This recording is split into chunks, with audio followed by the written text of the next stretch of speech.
Hey everyone, welcome back to the channel. Today we're going to take a look at rocket companies. This is a pretty fascinating one, I thought, and took a lot longer to pull together than I was hoping for. But rocket companies, ticker RKT. If you're not familiar with them, it's basically a holding company, Rocket Mortgage, Amrock Title Services, Rocket Homes, Rocket Auto, Rocket Loans. They have some digital media, Nexus, Lendesk, and Edison Financial. Pretty interesting conglomerate, but most of, or basically all of their revenue comes from mortgage origination.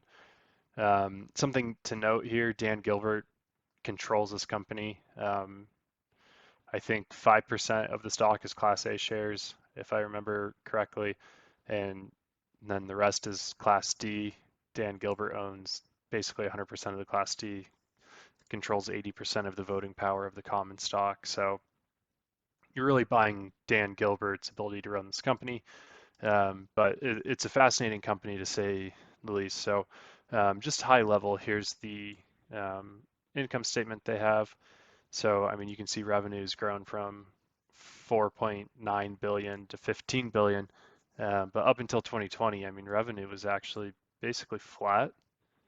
They've done a good job keeping COGS low, so gross margin, like they were still profitable, right? So don't get me wrong, like they kept OpEx low, good operating income, and then decent net income. And then there's net income attributable non-controlling interests. So this is like net income that's available to Dan Gilbert, and the remaining is what goes to shareholders.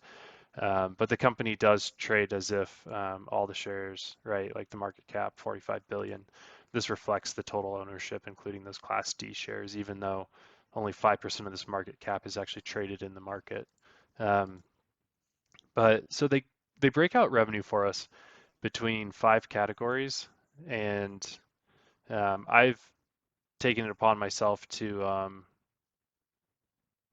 basically try to forecast out each of these, except for interest income. I think I've excluded for now. It's just such a small amount, doesn't really move the needle. But gain on sale of loans, this is important to understand. This is 100% driven by loan originations. So the more people that are refinancing and purchasing homes, and the larger the share that Rocket Mortgage has, the more revenue they drive here. So you see this crazy spike in 2020, right? And we'll touch on this here in a minute of what's really driving it, which we have built out right below here. Service fee income. This one is for servicing loans. So if you've ever bought a mortgage, you'll know afterwards there's like an online portal, and you go in there and you pay, and all this happens. So what happens is they package up all your mortgages, and say your rate is 4.5%, they sell it off to an investor at 4%, guaranteed a 4% return. So there's that 0.5% spread. And then from there, if it's a Fannie or a Freddie, I think there's like a 0.25% insurance, and then the servicer keeps the other point quarter of a percent basically. So that's what this is. Change in fair value of MSRs. This is confusing as all heck. MSRs are it's their service revenue for servicing, but they have to like mark to market this stuff. So it's like not really revenue, but it's just like an impact of the fair value, and it flows through the top line. Super confusing. Took me a long time to even kind of understand what's going on here. Pretty interesting. I'll put this in the comments, the link to this. I found this online, but it's just a valuation primer. It's a little bit dated, but it just talks about how you value MSRs, so mortgage servicing rights. And the interesting thing here is as rates are lowering, MSRs become less valuable because more people are going to refinance, and this causes prepayments. Prepayments mean you're no longer going to collect the servicing fee. New mortgages are issued at a lower rate. That lower rate, you have to give more to an investor for them to still buy it. The part you're keeping is lower. It's a big model that they calculate. They talk about it a little bit in the 10K. Pretty confusing. This is something we still have to build out in our model, but pretty confusing. So we'll kind of touch through that. Like I said, I skipped over this. It's just such a small amount. This is just some of their loans after they originate them, they can't sell them right away. So if they can't sell them, this is just the interest they collect off those loans. And then other income is mostly their Amrock title insurance. So if you've ever bought a home, you pay for title insurance at closing on a new home, and this is basically a company saying like, if something comes up while you still own this home that has any questionability about who actually owns the property, it's an insurance product basically. So we would expect this to go up as originations go up. So first thing we'll talk through here is the loan production. So this is gain on sales of loans. So that's what we'll get to here. This bottom line right here will be the revenue, and maybe I'll bold it here. But what I've done here, so if you download this model, these gray cells are really the ones you want to be editing and inputting your inputs if you have different inputs than me. So the first thing to understand here is loans originated, right? This is for Rocket Mortgage. So, and this is in dollars. So they originated 320 billion, 208 million dollars of loans in 2020, and 200 billion of this is D2C, so direct to consumer, and then 120 billion is through their partner network. Um, and then part of the total market share that they control, 5%, 6.4%, and 8.4%. So what we've done here is we've calculated the total market size based off these market percentages they gave us, except for in this last one. It doesn't quite tie up to what we need, but these other ones are pretty close, and we'll touch on this in a second. So new purchases, this data, and I'll link this again in the video, is coming from mortgagecalculator.org. So they have purchase refinance and the split between the two for total originations. And so, there's about, I mean, if we look at the total, right, $3.5 trillion of loan originations this year compared to 2.2. So the market, grew crazy. And then the split of that, you can see most of it's refi. Refinance has doubled. I mean, 2019, they doubled from 18 and they doubled again in 20. New purchase has just slowly been growing steadily. So we'll kind of come up with some estimates in a minute on that. And then their market share really. So the first thing here is I pulled these are estimates right here. These are estimates again that come from here. There's a little table down here that talks about loan origination volume. I'm going off the Fannie Mae predictions. You could also go off the MBA predicts, which is like the Mortgage Business Association, not to be confused with Masters of Business Administration. So these are given to us. So the only things that really matter for this year are what's our market share going to be. In my assumption, I'm just going to hold it flat. I know they've been gaining market share, but I'm just going to hold it flat for now. And then gain on sales margin, this is how much they actually like make on every loan originated.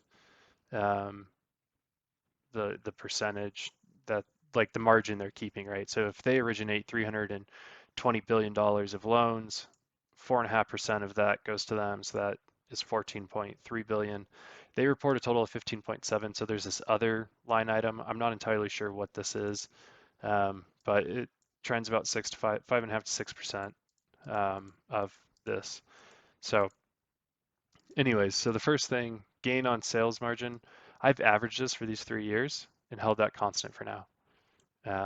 So that's what we have there. And then the next assumption I made here is if we look at the refinance, I think refinance is right. So the projection is that they cut in half and then decrease again. And then I'm going to have them decrease 100,000 a year until we get to 430 and taper off. My thought here is we're going to have a lot of rates are, the general notion is rates are going to go up over the next decade. If rates go up, refinances go down, especially if everyone's taking out mortgages now and refinancing now, they're not going to refinance later at a higher rate. The only reason they would refinance potentially is to pull equity out or something like that. So this, I felt pretty comfortable just having this decrease back to, kind of like 2018 levels. And if we looked at some of the historical data, there's a lot of years where it's just, 177, 421, like, you know what I mean? So I think the 400K, the 430 billion is probably reasonable. Now, the next thing is really new purchase growth. We could tie this to some broader economic factor. I think for the first pass of this, I'm just going to throw 5% in here, and we'll kind of see how this scales out. And obviously, I think you could be much more scientific with this. You could go look at like new home starts, something like that.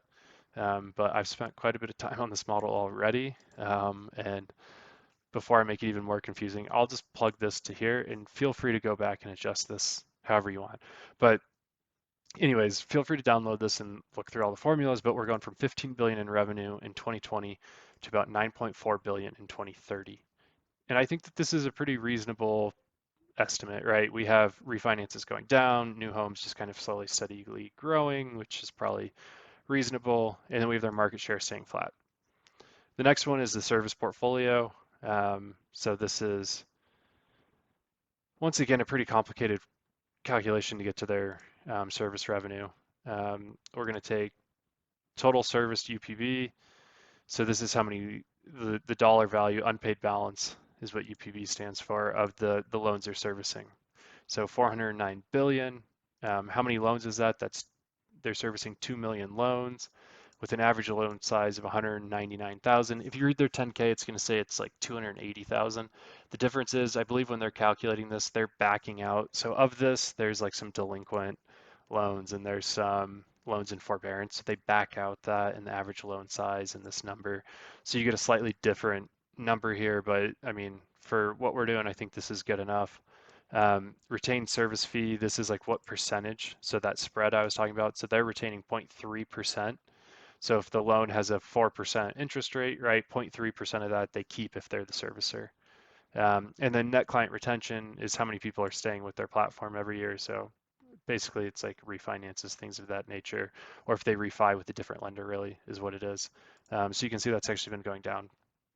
So to build out our forecast for the years forward, right, we need total loan services.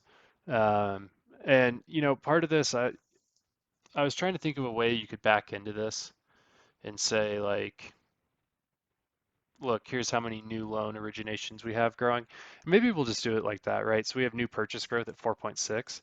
Maybe we'll just take this number and we'll multiply it by, let's just do that. We'll tie it back to whatever our assumption up here is. So then it's at least like a semi-consistent kind of throughout.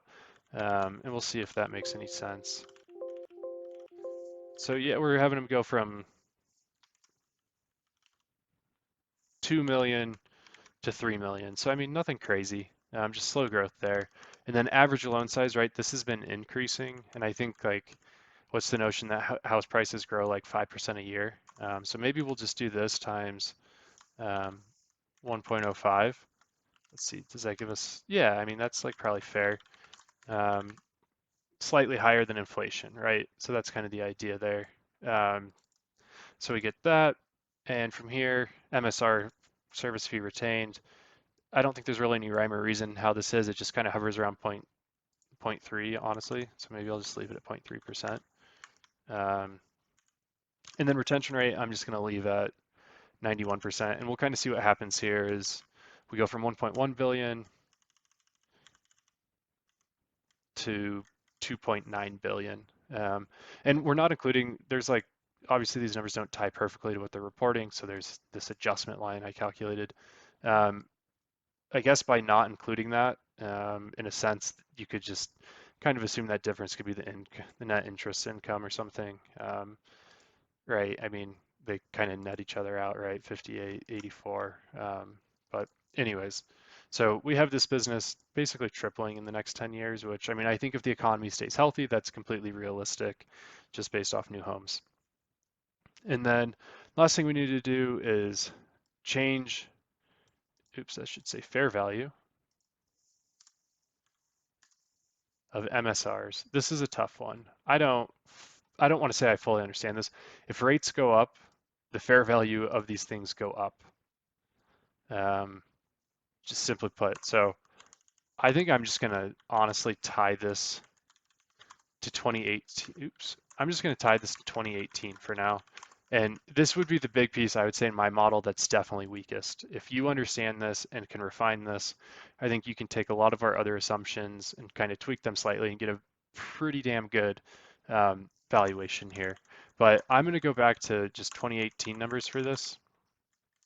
My thought here is 2018 rates had like slowly been raising. I think they'd been rising at that point, and it was kind of right before you know, we started raising rates in 18 and 19, I think, and then when kind of the pandemic onset hit, we just, you know, cut rates like crazy, and now we're back to this zero rate environment. So we'll just hold this to 18 for now. And then the last thing is just really kind of forecasting the title insurance. So the way I did this is I looked at AMROC to title insurance as a percent of loan originations, because it's going to be tied to that more or less, like how many of our loans are originated. They're going to sell their title services as well. So I just held it at this 0.39%. And that's kind of the only big line item in the other. The rest of it, I mean, this other line is pretty flat. Rocket loans, you may be like, oh, it's a huge growth driver. This was actually the COVID stimulus small business loan. They mentioned their 10K that this is all going to go away. So setting it back to 2018, 19 levels, which is slow growth. And then Rocket Homes, similar thing, just kind of a slow growth. So we have them going from 15.6 billion to 13 billion. And, you know, this is very heavily dependent on interest rates, right? If interest rates stay low and people continue to refinance, this could be completely blown out. But having them, I think if we exclude 20, right, going from 5 billion to 13 billion in a 10-year period is probably pretty reasonable actually for a company this size. But let's go ahead and here's the model now all linked up, and just to kind of loop you in on what we did here, COGS is a percent of sales. I've just kind of picked the average, real simple SG&A. It looks like SG&A is hovered between like 1.5 and 2 billion. So I've kind of just left it in that same general range. Um, this is just other stuff, just 5% is what it looks like, and then tax rate. So from this, I mean, you know, 50 billion, they're trading at $45 billion market cap. Yeah, surprisingly, I think this is one of the few companies I've looked at recently that I would argue is probably fairly valued. It looks like they've already done a phenomenal job keeping costs low, right? They're profitable in any scenario, right? Raising rates, lowering rates, they stay profitable, and I think that that's a great sign. Um, and our sensitivity here, right? Even if we say we put 3% here, 3.25 here, 275 here, and then let's sensitize this 10, 11, 12. I mean, you still get 39 to 51, and they're trading at 45. Um, yeah, I mean, I think that, this is actually could be a pretty good play. And I think a lot of this, though, depends on new home originations continuing. So we need to continue to see people buying homes. And is that going to happen after the pandemic at the same rate? I don't know. Are we actually going to see, if we see a contraction in new purchases instead of going from, I think 2021 we'll still see it, right? We're almost halfway through the year. I think, people are still buying homes, inventory is still crazy low. The question is 2022, will we still see some of that? And then will we see that growth going forward, right? Let's see, if we say like, no, new originations isn't going to grow, we're just going to be a flat market. Okay, then you're getting more 34 to 43. So you're kind of back in that range of where they're currently valued. So I mean, I think even I guess you still have to be optimistic, right? Like if we say like, oh no, the stuff's going down, right? Um, and we're just going to slowly get back to like 2016 levels and then taper off, right? In this case, you're probably not going to be valued fairly. You're going to be overvalued. So the big thing here is you have to get behind the housing market and think the economy is going to stay strong for the next 10 years. If you can believe that the economy is going to stay strong in the next 10 years, I think that this is kind of a no-brainer. But that's really the big thing you have to get comfortable with is this crazy market we're in going to stay? And I mean, if we look historically at some of these things for originations, right, it's kind of like we see a big buildup. So total, right, we hit 3.8 tech, tech boom, and then we bust, start going down in originations. And then I guess it just dips a little bit there, but then it goes back up, and then we have the 06, 07 stuff, and then it just drops, right? And then it just kind of stays stagnant. And then now we've seen this big build those last couple of years for COVID. So anyways, definitely a super interesting company. Learned a lot today about the mortgage industry that I didn't really know, and I think there's still a lot to learn, especially around the change in fair value of MSRs. This stuff is way too confusing, and you probably couldn't make a good prediction anyways because we don't have their model of how they get the fair value, but um, it's just a marked market, so it's not even a really kind of true revenue piece, but at least from how I understand it. So anyways, hope you found this useful or interesting. I definitely think that this is a great company, and definitely worth keeping an eye on to see how originations kind of play out for the rest of the year. So